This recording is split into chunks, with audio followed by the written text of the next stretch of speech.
you know any of the names of the movies, don't be shy, shout them out loud. Correct, birds. Dragonheart, a little tricky. Nice. There you go. Apollo 13, good job. Everyone should get this next one. There you go. And who is this big guy? All right, the lightning round, last 5 in the center, really quick. You gotta be good to get these. And finally, everyone. Yeah, who said Iron Man? That's wrong. Now, we have really great movie effects on the little screen too now, and Heroes, the 5th season of Heroes happening right now. And that guy is Hiro Nakamura.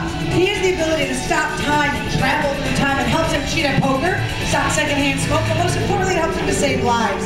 This next clip, he's going to actually be saving the life of a girl, but we are going to pause it and show you a little thing called layered green screen. And we're going to show you Paul. Take a look. Can you see Paul? Can you believe that? Now he's going behind the girl. Now watch as he goes in front of the girl. Oh no, get out of the road! Clap for Paul! He's my hero. Oh, and if you don't speak Japanese, I'll translate this last bit. I did it. You're welcome. All right, now we're getting ahead of ourselves. We're going to take a little trip in the way back machine and talk about rear screen projection. One of the first special effect techniques ever used. Are these guys actually driving? No, they're sitting in a car with a moving background. Is this man actually falling down the stairs? No, he's just overacting in front of a moving background. Now, it didn't take long for Universal special effects artists to create radioactive monsters like this 100-foot terror in the movie Tarantula. Take a look. Who hates spiders? This is for you guys. Now! Kids, don't do that at home. Oh, this is the incredible shrinking man, one of the first times this technique was ever used. You might recognize this actor. In the door, Lindsay Lohan. One of her first movies. We're doing a very similar clip from that movie with the help of Brie Lynn. Now, Brie Lynn, you're standing in front of an oversized dollhouse window. We're going to take Miss Kitty from our animal actor stage. We're going to rear screen projector in this window, okay? Now, when we do, she's going to look huge and you're going to look teeny tiny, okay? But that cat will be attacking you. When I say action, pull the cord, see the cat, and scream. Now, the scream can save your life. Let's practice just the scream right now. Adorable! She's going to die. Take a look at the center screen, audience. Action, Brie Lynn. Pull the cord, see the cat. Scream! Fight the paw, Brie Lynn.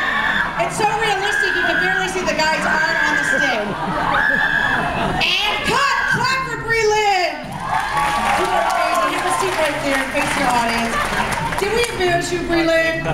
We did. Well, hang on tight. It just gets worse. Now, Brie Lynn is sitting in front of a giant green screen. We use blue and green screens to put actors in virtually any situation. Like in 1996's The Nutty Professor. Eddie Murphy plays so many characters in this movie. 5 of them show up in the same scene at this dinner table. All of those are Eddie Murphy, except for the small child. That's actually Oprah. Now, in order for us to make this happen, Eddie dressed in each character separately and filmed them separately in front of a blue screen like our green screen. As you see, he's using the tennis balls on poles to represent the other characters in the scene. That way he knew where to look and react. Today, Brie Lynn, I'll tell you where to look and how to react. Audience, you just look at the center screen. Brie Lynn's having dinner with the clumps right now. Here we go. Oh,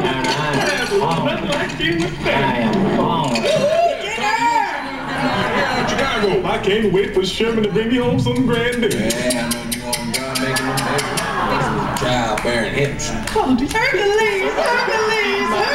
Yeah, I know a wonderful church down there on Main Street. Oh, Carla, I know a wonderful minister. What religious background?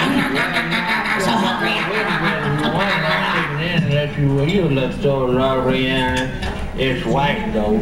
Can you wear a white wedding dress, young lady? None of your business, Granny. Clap for Brie Lynn! You can head over there, Paul. Now, don't worry. Our wonderful volunteers are going to return to us shortly. But first, reach under your seats and grab your 3D glasses for this next section.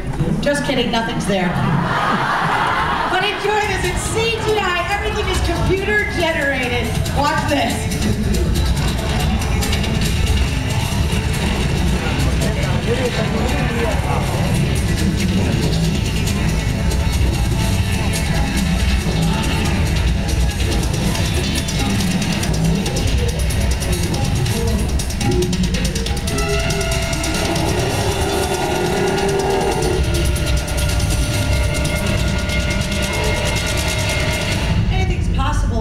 the special effects these days. Really great example of a movie with amazing special effects, Hellboy 2, The Golden Army.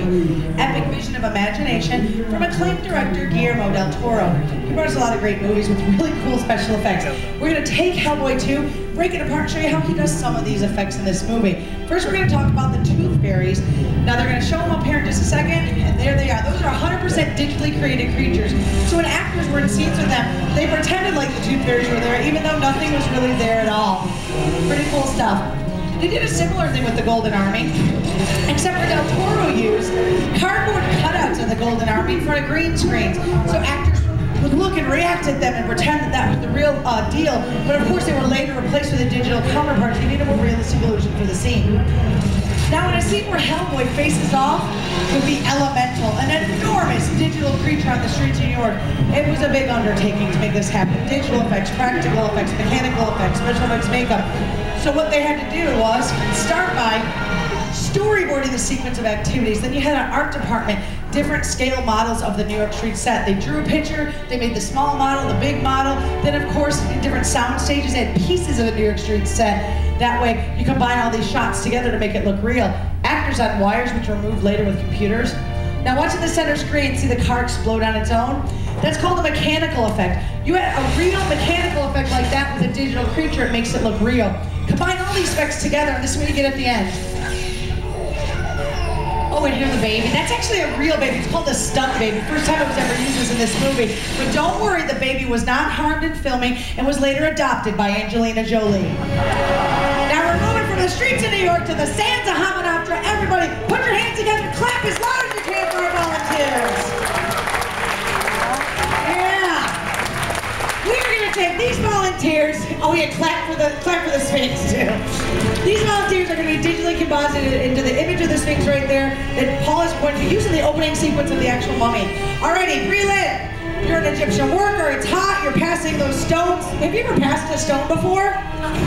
Well, it is painful, so we want to see the pain in your face, okay? Alright, and James, you're being tortured to death. Oh, don't smile out, this is serious business. Let us hear you scream in agony! He gave me a wink afterwards. We said agony, not ecstasy, hotshot. All right. Now Paul's gonna do all the technical effects. So get the picture up on the actors. Everybody look in the center screen. Really give us a wave. That's actually them up there. Great lights, Paul. And how about some playback? The music's gonna set the tone, and actors, action! Screen change! Oh, so heavy, Breland. Paul adds some weather effects. When Paul adds the weather effects to what the actors are already doing, gives it a realistic illusion. I like the lightning. I'll grab with the lightning. Ladies and gentlemen, clap for our volunteers. They were great. All right. Oh boy. Paul? Not good, Paul. This is the third one today. Is he dead?